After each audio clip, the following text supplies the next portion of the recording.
All right. How's everybody doing? All right. How's everybody doing? All right. How's everybody doing? All right. Whoa, there we go. Looping. All right, we're good. I fixed it. I fixed it. Chill out. Hey, easy there, Caden. So let's see. We've got 45 people in here, which is a little more than half of our honors. Yeah, thanks, Cooper. I got it. I fixed it. Chill out. So first thing I want to talk about is just welcome everybody to the stream. This will be pretty much how our classroom is going to hopefully work. This is my idea. This is my thoughts on what we can do to, work through quarantine and make it so I can still teach you guys and you can still learn. What questions right off the bat? What kind of things do we want to know? What concerns do we have already? Go ahead and just either write them in the chat or send a message on Discord. However you guys want to get it through, just let me know what you want to know. No, I'm not gonna host you, Caden. I have my AP stream in a half hour after this one gets over. You're toxic. Oh man, so earthquakes are crazy, right? So my house, I live out in Taylorsville, and so the epicenter was only 3 miles away, and so our house was shaking like crazy. So it was what, like a 5.7? It's the first earthquake since let's see, it's the biggest earthquake since 1992 in Utah. So in 1992 there was a 5.9 in St. George, and this one was a 5.7. So we are going to do tests, Sophia, but they're going to be kind of online. They'll be lower stakes. They'll just kind of chill out.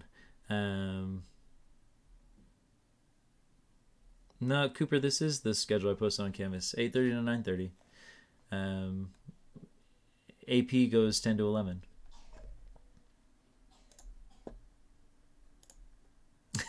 No, you're good, man. Yeah, so Sophia, hopefully that answered your question. We are going to do tests, but they're going to be just like online tests. You'll get one attempt on them. I'm going to put all that in. So it'll be easy-ish. There'll be open notes, a lot more low stakes. The idea is that even though we're all stuck at home, I still want to make it so you can learn chemistry, and that's kind of my end goal, is to make sure you guys can still learn, and I'm going to be here to try to teach. It'll be a little bit lower stakes, right? We won't have intense tests, and some of you will like that a whole lot better. The grades are something I'm still working through and trying to figure out the details of, but everything else is going to be kind of just the same stuff. We're going to cover the same material. We're going to do the same assignment sheet and all that. So what other general questions do we have? Yeah, so we are gonna continue the 3-page note section. We're kind of starting a new Roman numeral though, because we just finished Roman numeral 3 in the notes, so we're gonna actually dive into Roman numeral 4. So it'll be a new notes-ish, but it'll be continuing on. So since it is a new Roman numeral, that'll be a nice kind of new break from what we have been doing. So. Right. You'll be okay, Cooper. You'll be okay.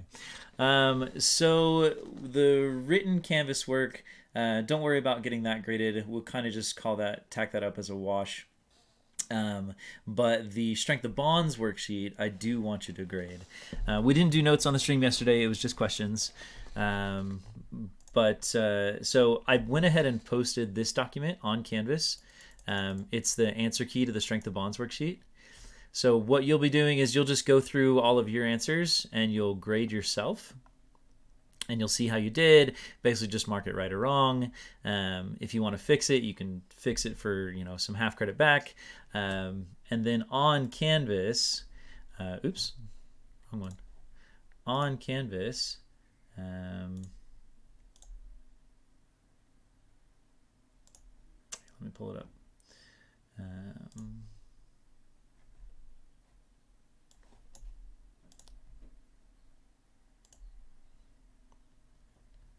So on Canvas, in the modules page, if you go to grading strength of bonds, right, it'll have the answer key you can download. And then if you click submit assignment, you just put whatever your score is. Say I got 44 out of 40 or whatever it might be. You don't have to put the out of, I just need the total score. So it's 44 out of 40, perfect score, 44 out of 40. Maybe you got 36, right? Or you could say you got 36 out of 40, okay?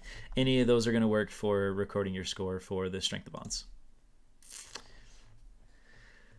Let's see. Okay, cool. I have a what do I have? I have a Razor Black Widow. It's not the Black Widow Ultimate, but it's just a Razor Black Widow. Yeah, I'm a little bit of a Razor fanboy. I have a Death Adder and a Black Widow, but only some of you care about that. Okay. All right, so everybody make sure that you get that strength of bonds up and graded. Ellie, we'll do a quick review of the strength of bonds, so don't worry about that. That'll be part of the notes.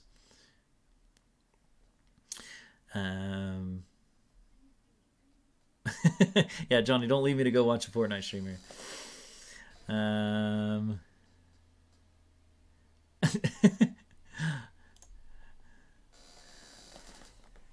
Can't call people idiots. We are doing notes today. Yeah, we are doing notes today. The strength of bonds assignment, just get it graded as soon as you can. I think I put the deadline on it to be Sunday. I put a lot of things to be due Sunday, just because I know people are still kind of getting all over the place. No, you can't.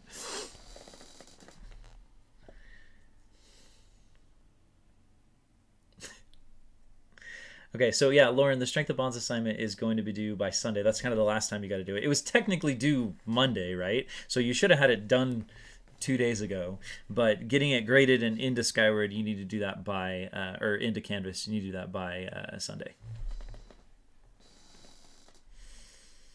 Okay, cool. What other questions do we have? What other things are going on?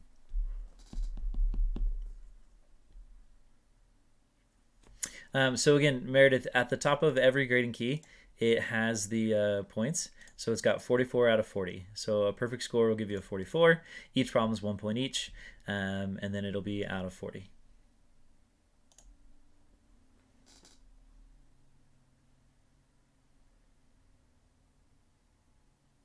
Do it, Ellie. Take pictures. Post it.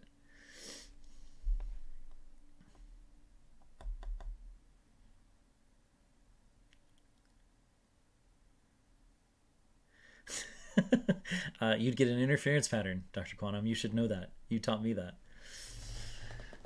Stream of individual quantum particles through 2 slits. Yeah, what?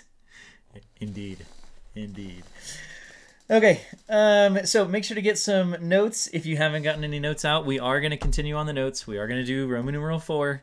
That's where we're going to pick up. We're going to talk about, basically we're going to get into a little bit of chapter 15. It's kind of the next chapter that we're going into. So we're going to discuss what happens when we make solutions. It's okay, Kai, if you're tardy. We're not really starting into the notes until 8:40. I should clip the what for my follower notification. That would be epic. I'm still working out all the fancy stuff on Twitch. I need to watch a bunch of tutorials. Hopefully I can revamp some stuff over the weekend when I have a little more time. Just kind of trying to stay afloat is pretty intense with all the stuff that I've had to do and plan and prep and all these other things. I don't have any animations. I don't have anything. It's pretty bare bones right now. But over the weekend, I'm going to try to ramp up and get some more things so that it'll be a lot more fun for you guys. I'll have like intro music and all those other things. So I'll worry about all that later. So for now, just it'll be pretty simple when it comes to what we're going to be doing. Yeah. I'm not going to dye my hair blue. Sorry, Ellie. It would match my shirt, but no, not going to dye my hair blue.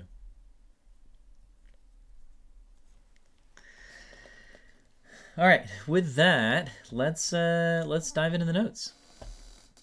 Let's dive into the notes. I am definitely not Tyler Blevins, aka Ninja. Yeah, T1 joining my streams. All right, so Roman numeral 4. We're going to dive into chapter 15. Roman numeral 4 is going to be all about solutions. Not the solutions to your problems, not the solutions to the coronavirus, right? There's solutions to... is that Tiara? That is Tiara. Hi, Tiara. We're going to talk about solutions to, or aqueous solutions, right? So when we dissolve stuff in water. So, yeah, not solutions to earthquakes either. So letter A, right, is going to be how do substances dissolve, right?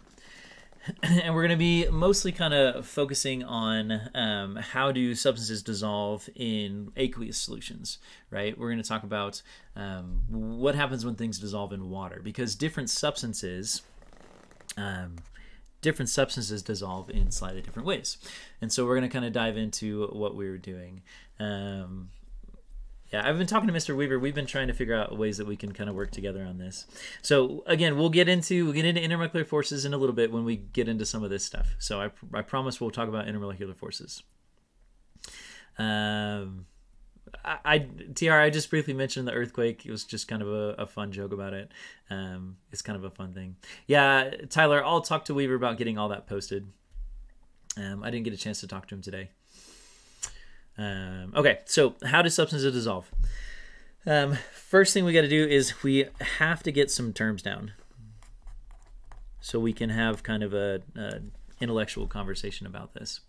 So our first couple terms we're going to do, we need to define the solute, right?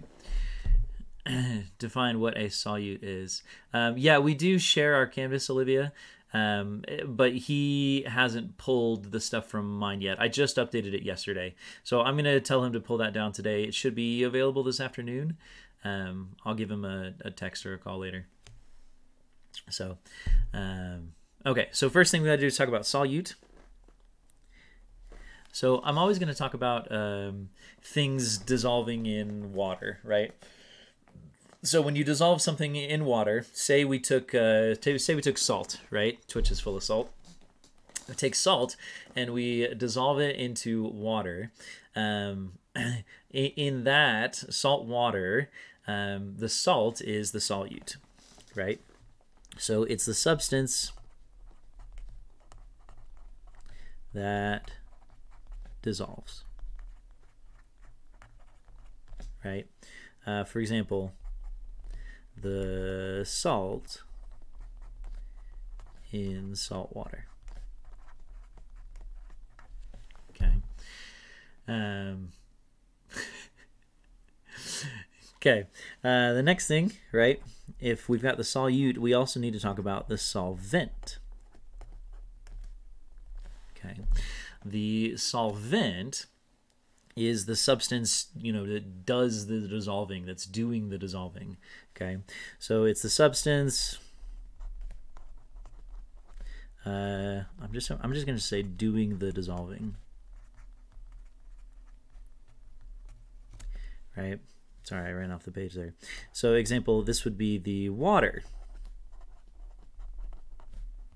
in. Oops.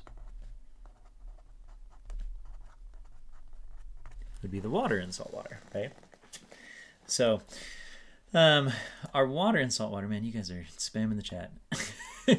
So make sure to try to keep the chat a little bit open so if anyone has any questions, I can see them.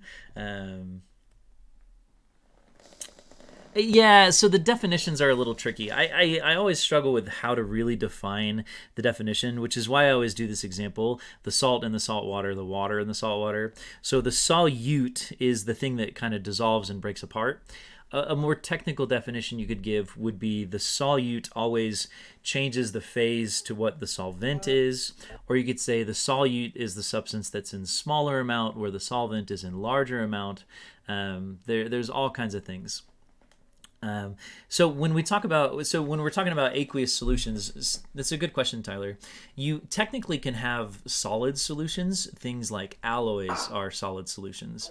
And so if we have a solid dissolving into another solid to make an alloy, that's technically a solution as well.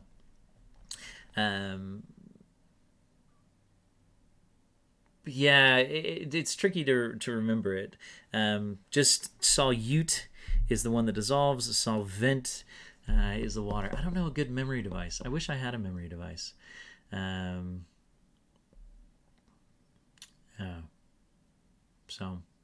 We'll talk about the forces here in a second, Zach. So let's go with so solute, solvent, and then letter C is the solution, which is the solute and solvent together. Right? So the solution is the solute and the solvent together.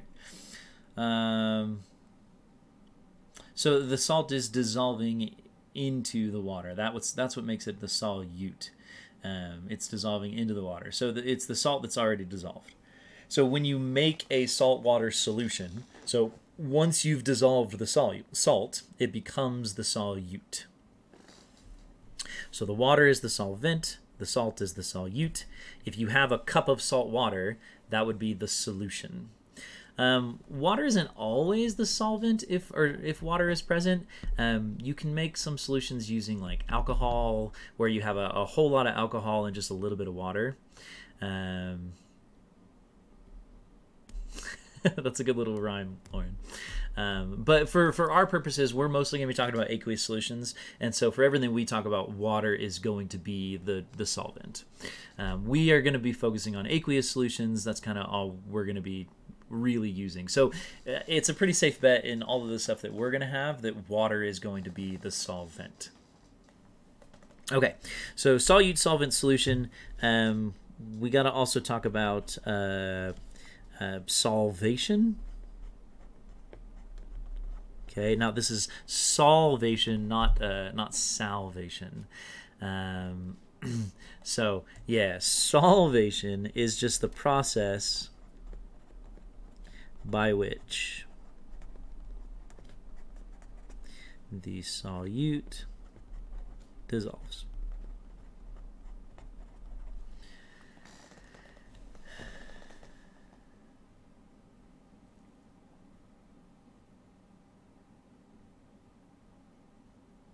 Okay, cool. I think those are all the terms. So we can also talk about, actually we need another one. Soluble, right? The opposite is insoluble. So when we talk about, that's fine. So when we talk about soluble, right, that's the condition when one substance will dissolve in another, right? So it will dissolve, right? And if we say insoluble, that means it won't dissolve.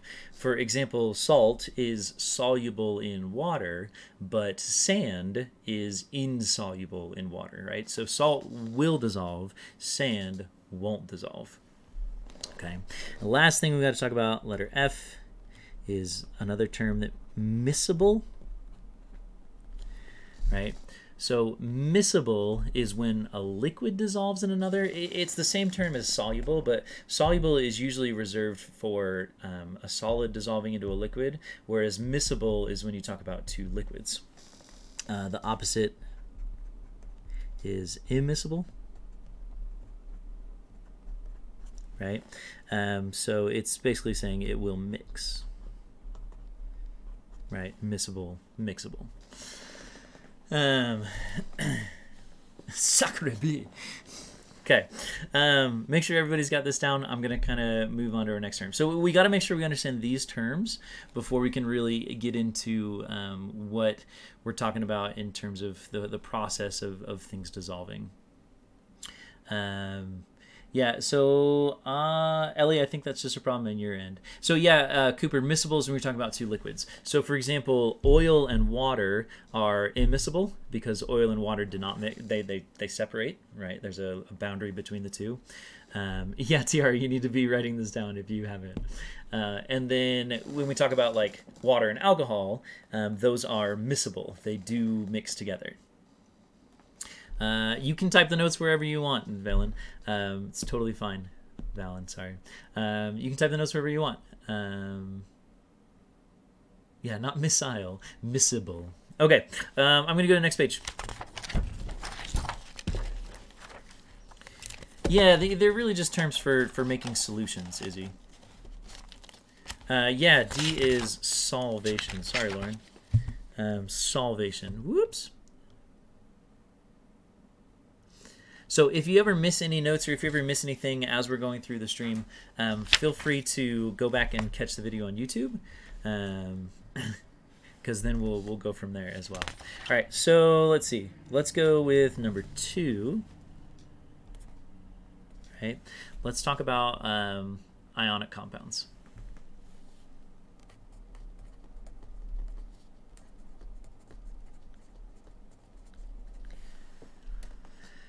All right, so let's do a quick recap of what an ionic compound's crystal structure looks like.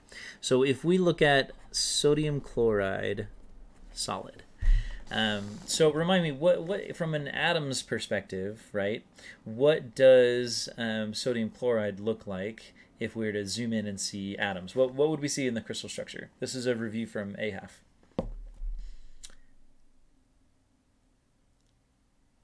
Crystal lattice, yeah, Zach, good. Crystal lattice, right? So remind me, a crystal lattice is we would have, let's see, we would have like our positive sodiums and our negative chlorines, and our positive sodium and our negative chlorine. Negative chlorine, positive sodium, negative chlorine, positive sodium, positive, negative, positive, negative. All right. Oh, what the? It's not scrolling. That's weird. All right, cool. So here's our crystal lattice for sodium chloride, right? Our positives equal the sodium atoms, negatives equal the chloride ions. All right.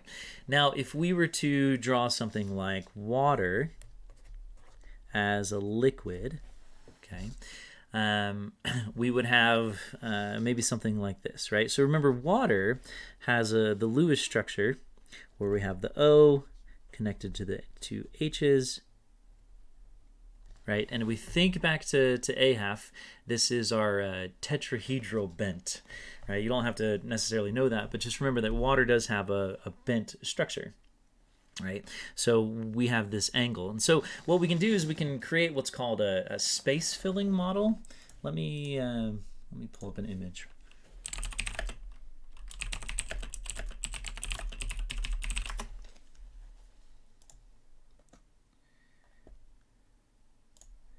So this is a pretty good image. So we can have our space filling model, which we haven't really drawn yet. We can do the ball and stick, right? We can do the Lewis structures, and then we can have our simple formula. So all 4 of these represent water. When we talk about drawing, we're going to use this space filling model. So when we draw like water as a liquid, I'm going to have my oxygen with my hydrogens on it, right? So it kind of looks like an upside down Mickey Mouse or something, with our oxygen and our hydrogens. So what we do is we can't just have one molecule to be a liquid, we have to have a bunch. So if we draw, kind of another one, draw maybe another one, right? And then what is connecting all of these waters to each other in liquid water?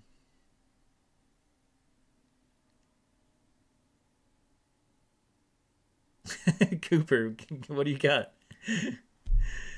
Yeah, we have intermolecular forces, particularly which intermolecular force? Yeah, hydrogen bonds. Yeah, good. Icy snow, whoever that might be. I don't know who that is. But yeah, it's gonna be hydrogen bonds. It's gonna be intermolecular forces.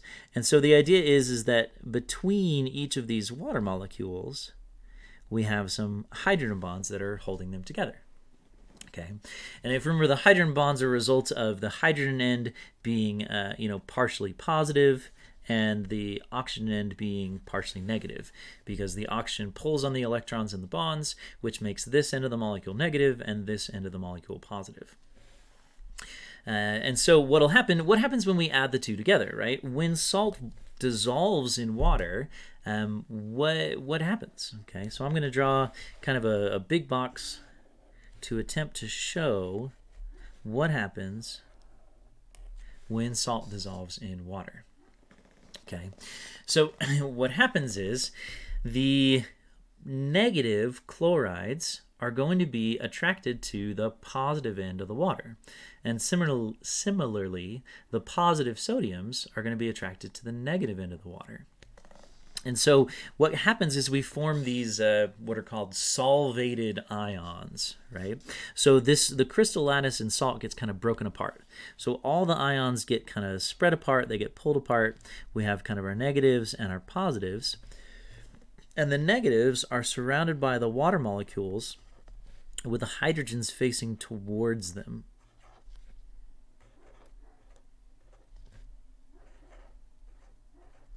Okay, and the positives are the opposite. They'll have the oxygens, I drew that wrong one. They'll have the oxygens facing towards them.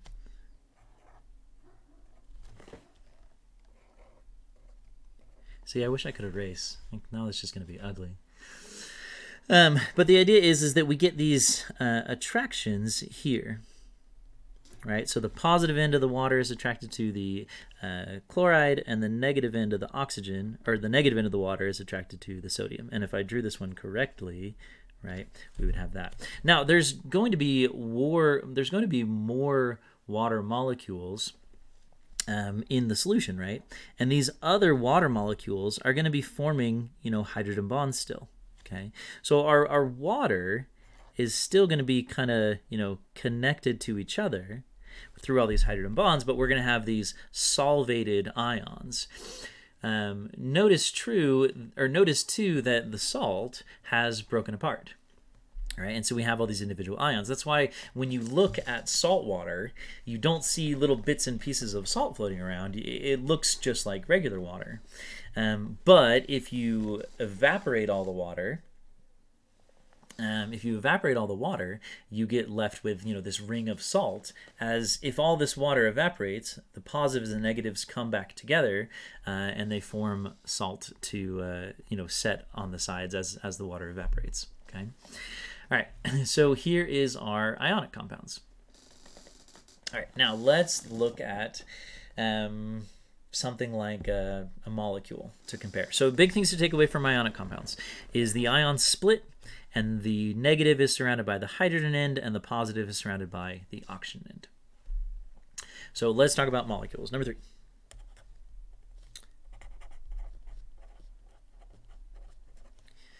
Okay. So a simple molecule that we can talk about would be something like methanol, right? So, Michaela, good question before we move back. So if you have more salt than you do water, the salt doesn't dissolve. You guys can do this in your own homes right now. Your mom or dad might not appreciate it, but you could take like a cup of salt and put it into a little bit of water, and a lot of it would dissolve, but most of it would just kind of sink to the bottom. So there comes a point where your solution becomes saturated, which we're going to talk about probably not until tomorrow. So we're going to get into that tomorrow. We're going to talk about oversaturation and all those things. Polarity, Tyler, I'm not sure if I understand your question, but the idea is that we always have the water always has a positive negative end. It's polar. And so the negative will attract to the positive, and the positive will attract to the negative, right? Opposites always attract when we talk about chemistry. All right, so let's dive into molecules. So for molecules, we can think about, let's do methanol. So methanol has the formula CH3OH. So it's a little bit of a more complicated molecule. It would have the Lewis structure, you know, your carbons, your 3 hydrogens, your oxygen, your hydrogen. This, if you remember back to the Lewis structures packet, this was the very first molecule that we drew on the Lewis structures packet. So CH3OH.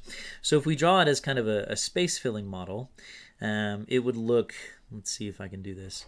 Let's do like some dashed lines through the carbon, oxygen, hydrogen, hydrogen, hydrogen, hydrogen. Right, so maybe something like that. We would have oxygen, our hydrogens, and then I did the carbon with some dashed lines. So the idea is if we have methanol as a liquid, we would, just like in liquid water, because it has this OH here, it can form hydrogen bonds. And so if we had another water molecule, or sorry, another methanol molecule just floating around, we would get a hydrogen bond being formed. And, you know, if we had another one that was maybe up like this, we'd have, you know, another hydrogen bond forming, right? So we'd have this system of hydrogen bonds that is holding all the methanol water molecules together.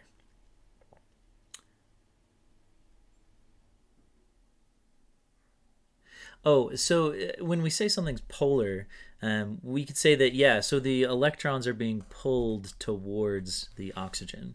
So you could say that if we did the polar arrow, it would go towards the oxygen. It always goes towards the negative end, I think, if that answers your question, Tyler. Okay, so we've got our methanol liquid. What happens if we add the methanol to water, right? What happens if we tack on some water? Okay, and we try to dissolve it in water. What do you think is going to happen with our molecule?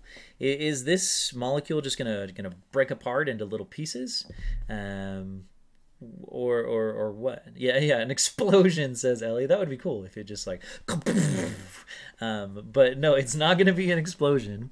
The interesting thing is that molecules, when they dissolve, they do not split. Right? They actually stay together. And so what happens with something like methanol, it basically kind of inserts itself into the water molecule structure. So if we draw, you know, a methanol molecule just sitting in here, okay, what'll happen is another water will kind of come along and it'll form a hydrogen bond with the methanol. So we form these hydrogen bonds with the methanol, and of course with all the other waters as well, right? So we form this kind of complex web, but basically the idea is that the methanol molecule or molecules just kind of insert themselves into the structure, and they kind of go from there. Let me see if I can find a good picture of it.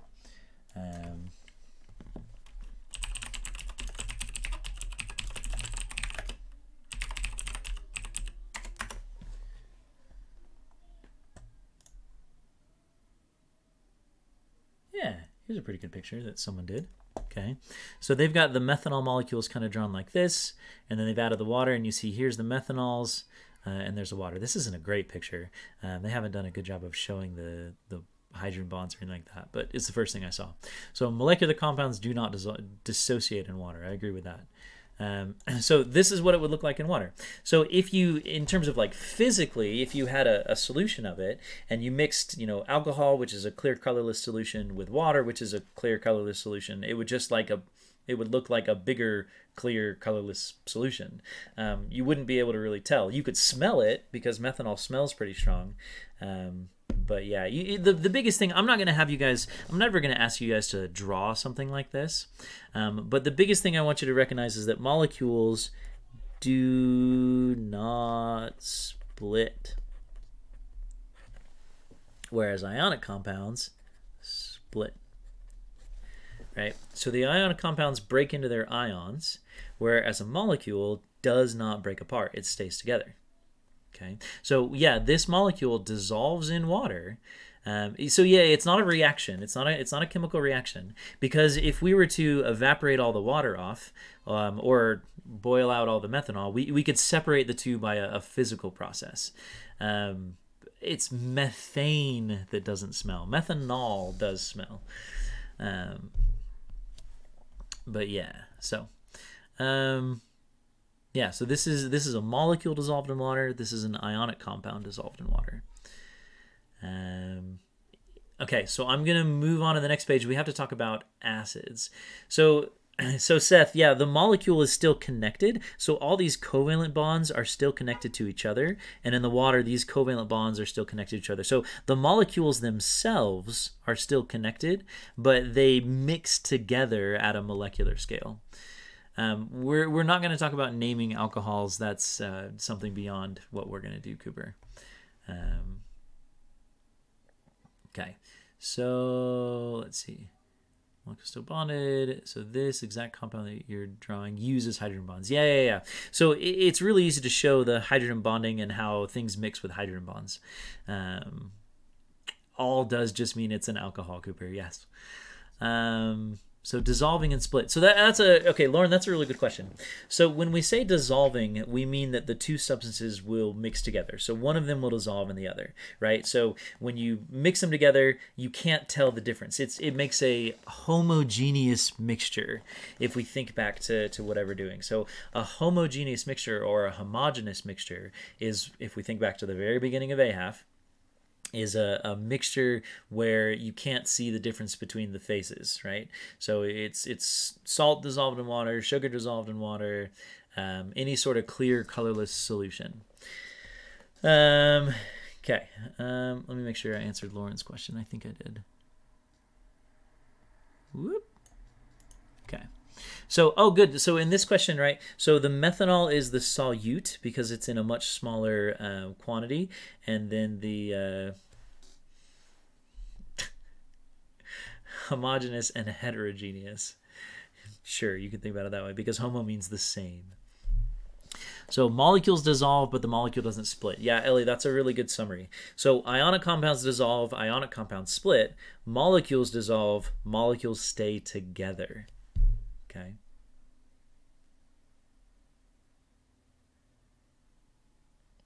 Don't worry about, Michaela, don't worry about understanding this in alcohol. We'll allow that. Okay. Yeah, the weird combination of Twitch chat and school class is an interesting thing I wasn't expecting. Okay. Good.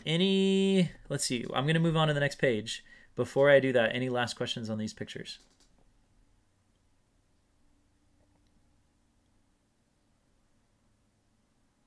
Okay, cool. Moving on. All right, so we've got. We need to talk about acids.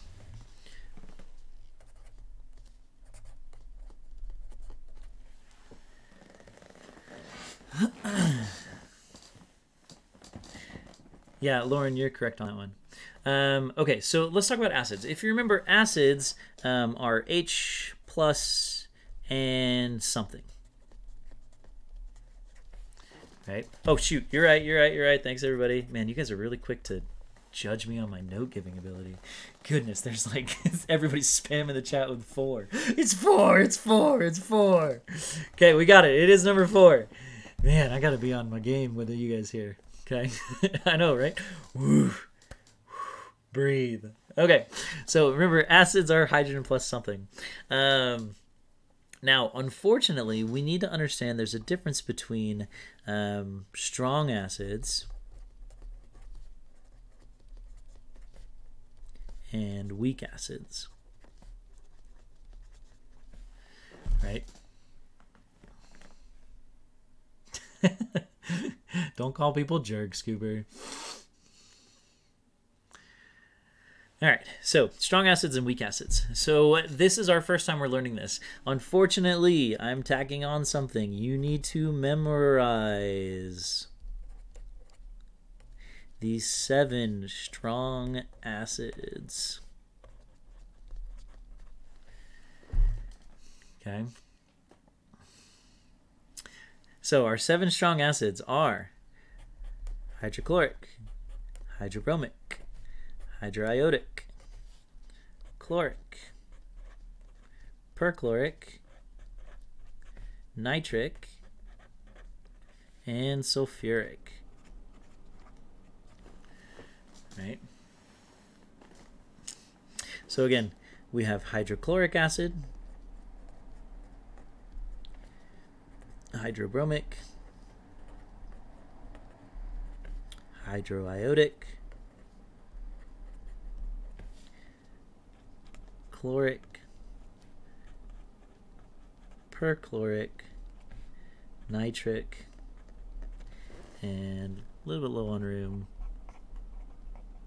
sulfuric. Okay.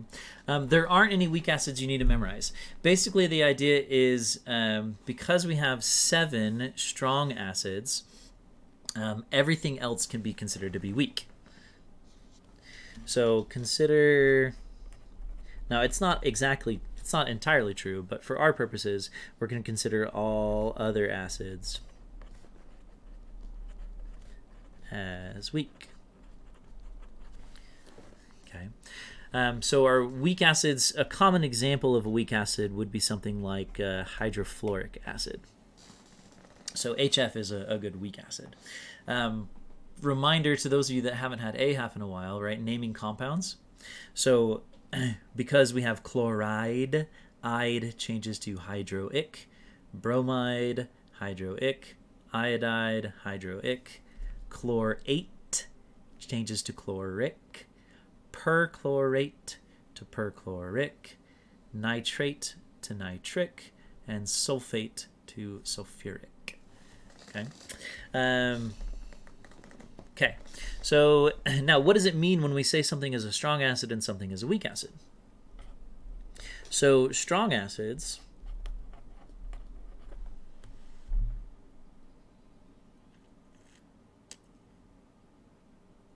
there's no hydro because they don't end in ide. They don't end in ide. Okay, so our strong acids completely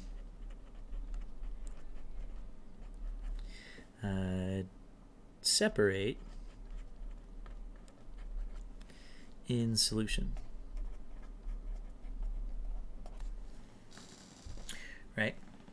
So if we had something like HCl, hydrogen chloride, as a gas, okay, we would have, let's see, individual HCl molecules just kind of flying around,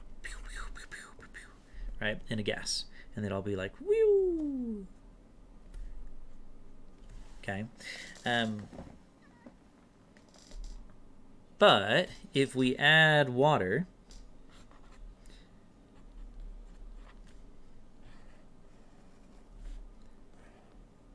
okay, the hydrochloric acid, because it is a strong acid, is going to break apart. Yeah, sorry, this is HF. It's an example of a weak acid. I need to work on my handwriting. Okay, so hydrochloric acid, if we dissolve in water, because it is a strong acid, it's going to split apart. So we're going to have chloride ions, which become negative, surrounded by the waters. So just like in salt, right, we're going to have waters surrounding them. Okay, and so it's going to break it apart. So the water, for strong acids, actually causes them to split. It breaks the bond between the hydrogen and the chlorine, because that bond is so weak when we talk about strong acids.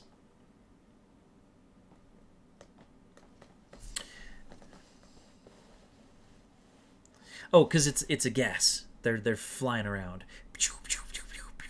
Right, gases. Okay. Good. So when we do that, and then the tricky thing is that the hydrogen,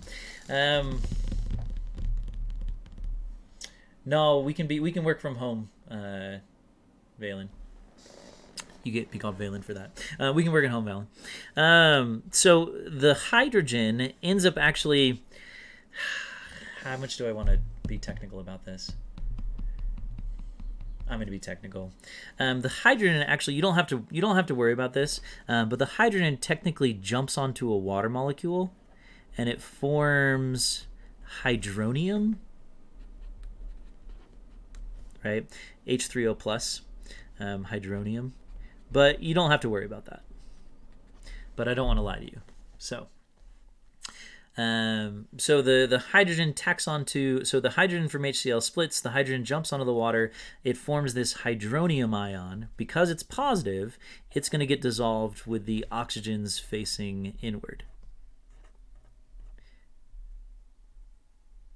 Okay, and then we could maybe even think about this if they're right next to each other. Okay, so you'll notice, sorry, yeah, I know I'm going fast. It's hard to know how to pace myself when you guys aren't actually in the room. So I'm going to leave this up here for a couple minutes. Okay, we're just gonna talk about it. Yeah, you don't have to stress about hydronium, Xander. The idea. I'm slowing down. We're pausing. We're taking a break. Okay, so the hydronium, you can really just think about the hydrogen from the chlorine, right? When the hydrogen chloride dissolves, okay, the H and the Cl separate and they form ions. The chlorine forms a negative ion, and the hydrogen jumps onto a water and forms this positive ion known as hydronium. So strong acids, when they dissolve, break apart, form chloride and hydronium. We've got 4 minutes, Ellie. I think you can handle 4 minutes. And so the idea here, right, is that strong acids looks almost the exact same as an ionic compound, right? If we think back to what we drew with ionic, the ionic breaks apart into positive and negative and gets surrounded by water. So again, it's, ooh, Inya, oh, that's such a hard technicality. Technically, it's such a gray area because, yeah, bonds are breaking, but it still is a dissolving process. Because technically you could get the HCl back out. H3 plus, yeah, that was probably like some sort of a radical ion, Meredith, but yeah, I know, Lauren, I'm sorry. So don't worry about the terminology of reaction versus physical change and all these things. The properties definitely do change, Cooper, but it's not necessarily a chemical reaction because we're not we can make different concentrations, so you don't have to mix it in a particular ratio. It's not like the law of multiple proportions applies. So yeah, don't get caught up on the terminology of if it's a reaction or not. Just make sure you understand. I know, sorry, I got really technical there. Just make sure you understand that when a strong acid dissolves in solution, it breaks apart. Okay. I will not give you a question that asks, is this a chemical reaction or a physical change? That's way too technical. Dylan, I'm not taking donations. I'm not affiliated with Twitch Prime yet. Okay. So yeah, no, I always want to tell you guys as much truth as you can handle, although I do sometimes fib a little bit of things. Okay, so the last thing I want to get down, is that weak acids only partially break apart. So we can consider weak acids mostly stay together. Okay, so weak acids mostly stay together, and that'll be the last thing we write down in the notes today. That would be my 1.5-year-old daughter running around, my almost 2-year-old. Maybe I'll have them come in here and say hi in a minute after we finish the notes. Yeah, I'll have them come in like a minute or two. Okay, so we got to write down the last thing. We got to write down letter D. No, not big D, little d. Little letter D. Okay. Little letter D. Weak acids.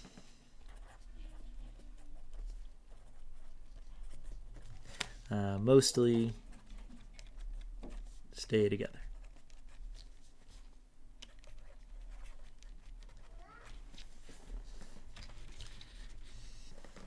When dissolving. Right? So a weak acid, right, is going to act a lot more like a molecule does. So when we think back to our molecules, when we dissolve a molecule, the molecules stay together and just kind of form some hydrogen bonds. Weak acids are going to do the same thing. They're going to stay together. So when I mean mostly, I mean that probably one out of every, depending on the acid, 1 out of every 100 or 1 out of every 1,000 molecules does technically break apart, but only most of them just stay together. Okay. Most of them stay together. So weak acids mostly stay together when dissolving. Some of them partially break apart.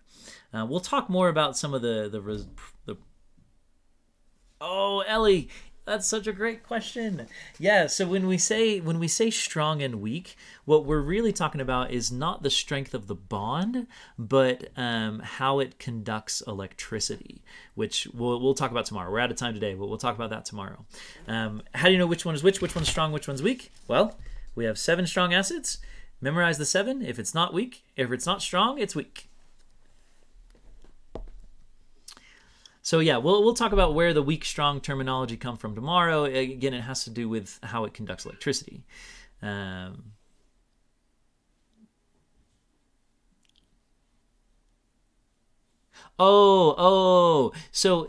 it forms an equilibrium.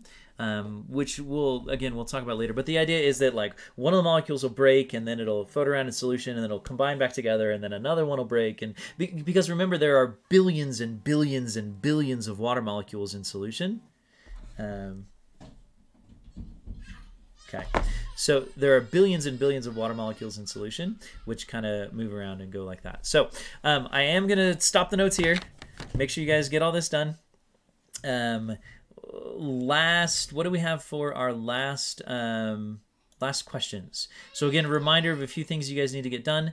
Make sure you grade the strength of bonds worksheet on Canvas. Oh my gosh, public safety alert, everybody.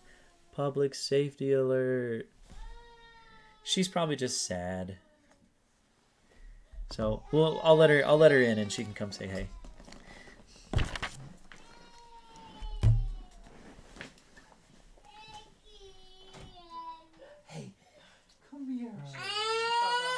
Oh, you fell down the stairs?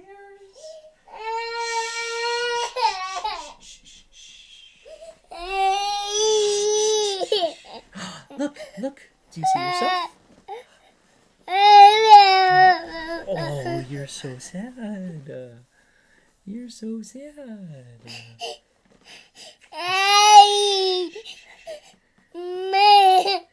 It's okay. Do you want my cup? There's nothing in there. Do you want your pinky? Yeah, and hippo. Okay, pinky and hippo. We're good. This is Claire, everybody. Do you want me to take her? No, she's fine. I'm done. Oh, you're I'm done. finishing up. All right. Okay, let's see. Last questions as we do the outro, right? So we'll pick back up here tomorrow. We'll do some more notes, same time, same place. If you want, let's pull up the assignment sheet, which hopefully you guys still have. So on the assignment sheet, reminder, we've done Roman numerals 1, 2, 3, 4, 5, 6, 7. Okay, so we have Roman numerals 8 and 9. So something you guys can do now for your homework is to go ahead and read these pages. The Canvas chapter 15 is up, but we're not going to work on that yet. Okay. Oh, that's my camera. Yeah. Okay, so do the reading tonight if you can. The chapter 15 Canvas, don't worry about doing that yet. But definitely grab your books, do the reading, so you can keep up with what we're going to talk about. Okay. I will talk to Weaver to get that stuff posted. Thanks for the reminder. I'll make myself a reminder on that. Contact Weaver about Canvas. Okay, so that's a note to me. Oh, thanks for the pen. Okay, last questions. Anybody have any last questions? Otherwise, I'm going to kind of do a little outro.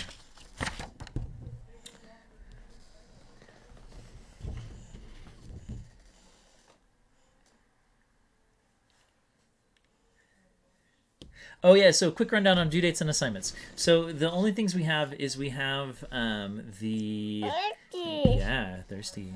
So we have the strength of bonds worksheet that you need to grade on Canvas. So again, that's on Canvas. You can do that. We have the chapter 15 Canvas, but you can't do that yet. So don't worry about doing the chapter 15 Canvas.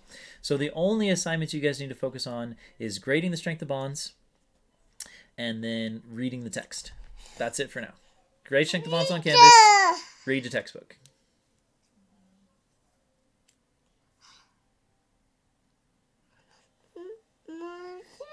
Yeah, hi. What are you doing? Is this Hippo? Oh, is that a pen? Yeah. Ah, let go. Again, what are you reading in the textbook on your assignment sheet? Okay, pages 452 to 465, 470 to 479, and 482. So that's the reading. Okay.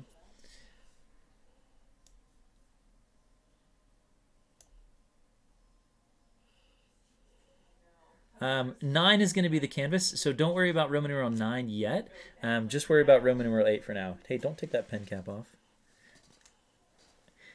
Strength of bonds worksheet, it's on the assignment sheet. It's on the grading key. It's 44 out of 40.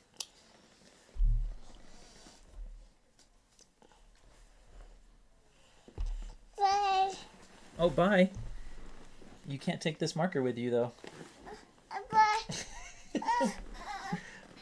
Okay, my child's gonna lose it. Good luck, guys. Grade the strength of bonds.